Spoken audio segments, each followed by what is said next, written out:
नमस्कार। 29 मई से 12 जून तक चलेगा विकसित कृषि संकल्प अभियान। दर्शक बंधुगण, स्क्रिনের উপর যে ব্যানার দেখতে পাচ্ছেন সেটা উন্নত কৃষি সংকল্প অভিযান লেখা রয়েছে এবং 29 মে থেকে 12 জুন পর্যন্ত এই কর্মসূচি চলবে। কেন্দ্রীয় কৃষিমন্ত্রী সে কথা জানিয়েছেন। এই কর্মসূচির ফলে দেশের প্রায় 1.5 কোটি কৃষক উপকৃত হবেন।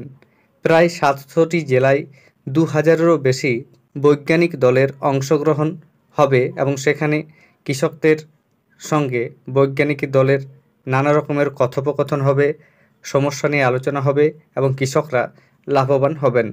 সেই সম্পর্কে যে বিস্তারিত আপডেট আপনাদের আমি অবশ্যই জানাবো। এর আগে অনুরোধ, চ্যানেলে নতুন হয়ে থাকলে ছোট্ট চ্যানেলটি সাবস্ক্রাইব করে নোটিফিকেশন অল করে রাখতে ভুলবেন না। পাশাপাশি আপনাদের জানিয়ে দিতে চাই, এই কর্মসূচির মাধ্যমে সরাসরি কোনো টাকা দেওয়া হবে না বা কৃষকদের কোনো আর্থিক সুবিধা দেওয়া হবে না। শুধুমাত্র কৃষকদের ফসল বা শস্য চাষে উন্নতি কিভাবে ঘটানো সম্ভব সেই সংক্রান্ত নানা বর্ণনা বৈজ্ঞানিকরা দেবেন এবং কৃষকদের কোনো সমস্যা থাকলে সেই সমস্যার সমাধান কিভাবে করা যায় সেই সম্পর্কে বৈজ্ঞানিকরা বলবেন। এই কর্মসূচির মাধ্যমে কৃষকরা কীভাবে উপকৃত হবেন বা কোন কোন ক্ষেত্রে উপকৃত হবেন সরাসরি আপনাদের আমি তা দেখিয়ে দিচ্ছি। কৃষিমন্ত্রী জানান, এই কর্মসূচির উদ্দেশ্য হচ্ছে আমরা কৃষিতে কিভাবে আত্মনির্ভর হতে পারি।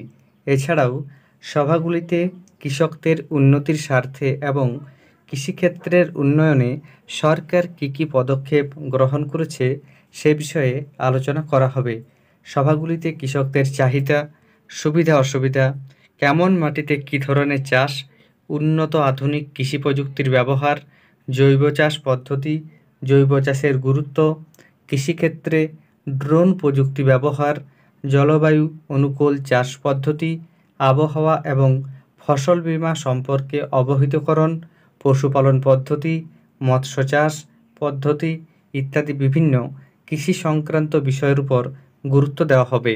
তিনি জানান, এই সভাগুলিতে জনপ্রতিনিধিদের পাশাপাশি কৃষি, প্রাণী সম্পদ বিকাশ ও মৎস্য দপ্তরের আধিকারিকগণ, KVK, ICAR ইত্যাদি বিভিন্ন দপ্তরের প্রতিনিধিরাও উপস্থিত থাকবেন।